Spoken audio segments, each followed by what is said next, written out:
Welcome to The Explainer. Today we are tackling the high-stakes chemistry of balancing your pool's pH safely and effectively.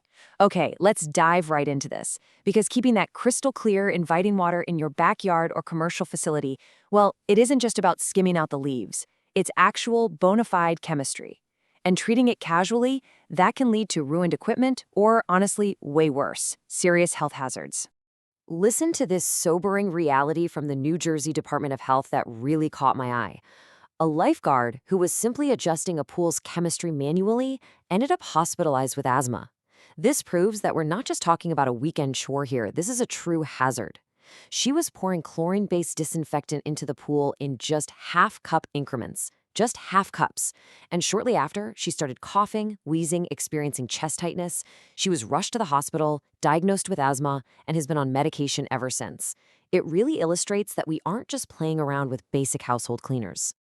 So, now that you see what's actually at stake, here is our roadmap for safely navigating this chemistry without getting hurt or wrecking your equipment.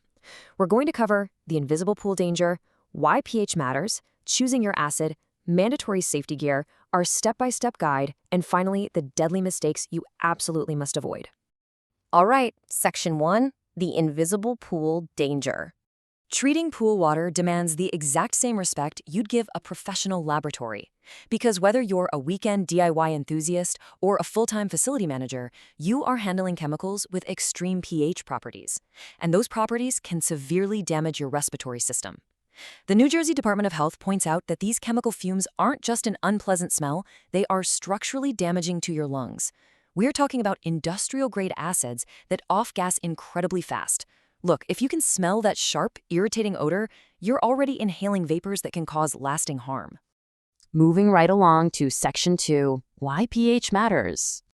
We really need to understand why we're risking handling these dangerous chemicals in the first place, right? I mean, why not just leave the water alone? Well, 7.2 to 7.6, that is your magic number range. This is the absolute ideal sweet spot to keep your water clear, your swimmers comfortable, and your chlorine operating at absolute peak efficiency. Why this exact range? It's fascinating, actually. The human eye has a pH of about 7.4. When your pool water matches that, swimmers don't get those red, burning eyes. Plus, at a pH of 7.2, your chlorine is roughly 50% more effective at killing bacteria than it is at 7.8. Ignoring your pH isn't just uncomfortable, it's incredibly expensive. Let it drop below 7.0, and that acidic, corrosive water is literally going to dissolve your copper heat exchangers, creating this awful green staining, and it'll etch right into your concrete plaster. But if you let it spike above 8.0, your chlorine becomes practically useless. We're talking maybe 25% efficiency, and that highly alkaline water leaves chalky scale all over your tiles. You'll end up having to buy 4 times as much chlorine just to get the same sanitizing power. But wait, before you grab a jug and start pouring, there's a critical question that trips up even seasoned pool owners. If both your pH and your alkalinity are testing high, which one do you attack first? Here's the deal. If your total alkalinity is too high, it's just going to constantly force your pH back up. So you absolutely must lower TA first by adding acid while aerating the water. Think of total alkalinity like a heavy anchor attached to your pH. If the anchor is set too high, say above 150 parts per million, you can dump in all the acid you want. The pH will drop for maybe a day, and then that high alkalinity will just drag it right back up. You'll be stuck on a never-ending chemical treadmill.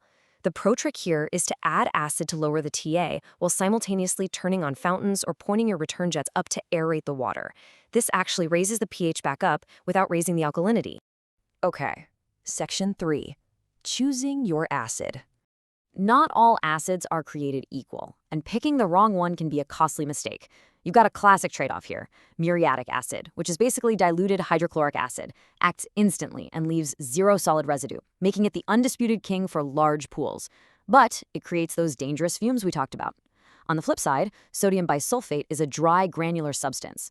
That means no splashing and no toxic vapor clouds. That's exactly why it is the absolute gold standard for small, hot, enclosed spas, even though it does cost a bit more. But there's also a third option out there, called acid blue. This stuff gives you the raw power of liquid muriatic acid, but it uses specific technology to eliminate 90% of those harmful respiratory vapors. It's really cool to see how chemical engineering is making backyard maintenance safer for us. It even has a skin-protecting formula that lowers the risk of chemical burns on intact skin. Sure, it costs a little bit more, but if you're nervous about handling traditional industrial-grade acid, and honestly, you should be, this is a fantastic alternative. Section 4. Mandatory safety gear. Once you've chosen your acid, you have to suit up. Why? Because OSHA and the CDC consider hydrochloric acid an immediate danger to life and health at just 50 parts per million. 50. That is a shockingly small amount of vapor required to put you straight in the ER.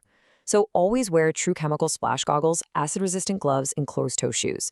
Notice I said chemical splash goggles, not just your standard safety glasses. Actually, let's be super clear, safety glasses will not stop a corrosive liquid from splashing up under the rims. You need a full seal around your eyes. And please leave the flip-flops and shorts inside. One accidental drop of a packing Group 2 corrosive liquid on your bare skin will literally ruin your entire summer. Let's move on to Section 5, the step-by-step guide. Let's walk through a foolproof procedure to protect yourself and your pool.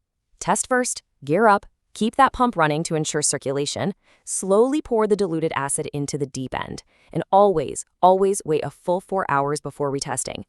Let's break down that adding step just a bit more. The safest way to do this is to fill a clean 5-gallon bucket with pool water first, and then slowly add your measured acid into the bucket. Remember the absolute golden rule of chemistry.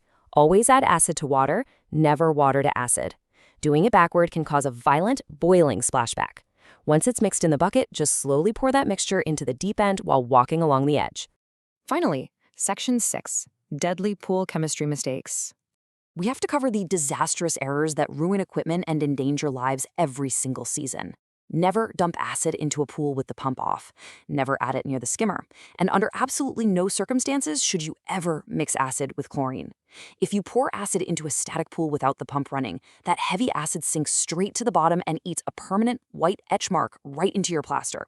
If you dump it down the skimmer, you're sending highly concentrated corrosive liquid straight into your delicate pump impellers and copper heater core.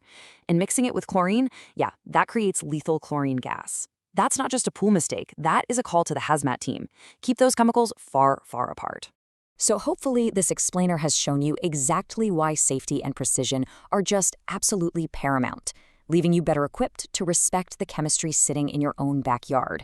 You now know the invisible dangers, that magic 7.2 to 7.6 range, how to choose between muriatic and dry acids, and the step-by-step procedures to apply them without damaging your pool or yourself.